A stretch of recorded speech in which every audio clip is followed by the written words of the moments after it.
really professional performance from your players tonight? Yeah, it was good. It was exciting to see the guys go out there and enjoy themselves, playing a game that they love. And actually playing for each other and making winning plays. So it was really good to see those guys give a really good effort, and the ball went in for us. So we were happy about that too. Is that the pleasing thing? You don't have anything to play for in terms of playoffs or anything like that, but keeping the boys motivated.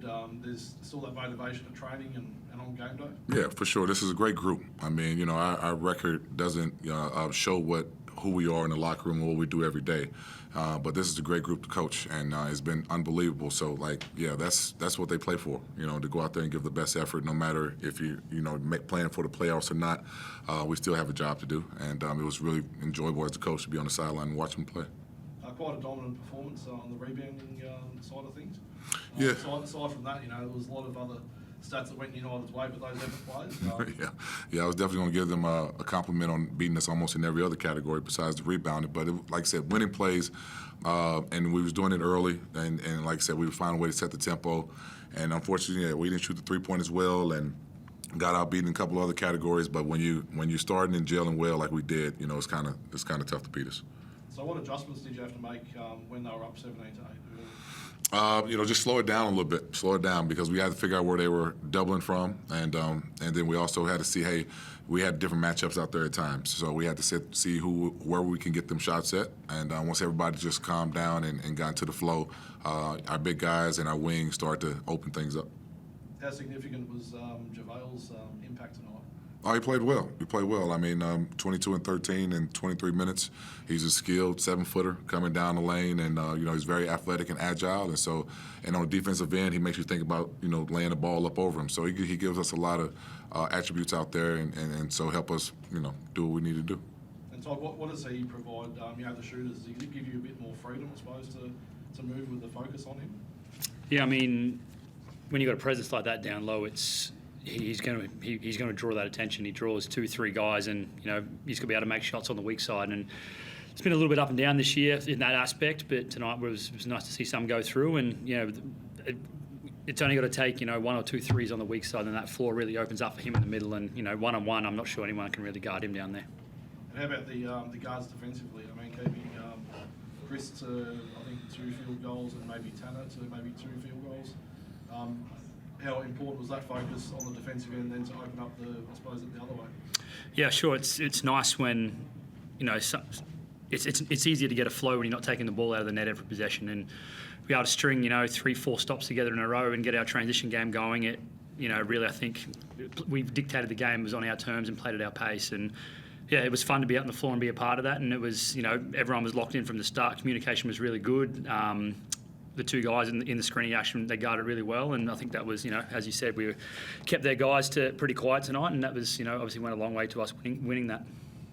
JT, what did you like about you guys' ball movement tonight? You had 17 assists for the game. It seemed like it's a bit more free-flowing than it has been throughout the rest of the season.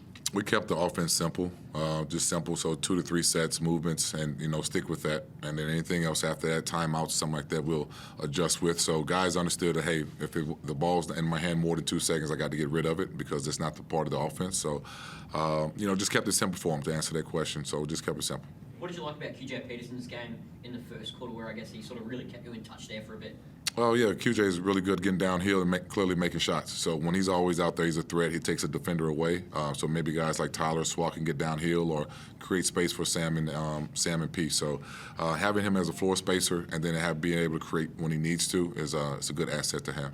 Todd, what sort of lit the fuse in that timeout with 1 minute into that last quarter where they pretty much got within 9 or 10 points, and then you guys just come out and go bang bang to sort of shut the game down? Yeah, I mean sometimes you got to take a deep breath and just sort of take it in what sort of is happening. And obviously they made a nice run, but we took a deep breath and we got back to playing our game. And it was the way I like the way we dictated the terms tonight. I think we obviously coming up with winning the rebound count was a big part of that. But at the same time, I feel like even on the defensive end, our physicality was pretty good. We had some fouls, necessarily didn't go our way, but I think for the most part we played the same way throughout the game, and it was nice to sort of be able to dictate that for 40 minutes and sort of play the way we wanted to. You've been around a long time, so you probably learned all there is to really learn in the game. But what's someone like Javal and McGee brought to this group that you guys can sort of, I guess, take from all his experience? I mean, he's got 3 NBA championships. There's probably nothing he hasn't seen on the basketball court, and it's just what he offers, that rim protection around the rim. It's, as JT said before, it just sort of makes guys, even if he doesn't block the shot, it sort of makes guys second guess what sort of finish they want to do. It could fall short. Just puts that little bit of doubt in their mind, and sometimes that's all you need is that guy at the rim.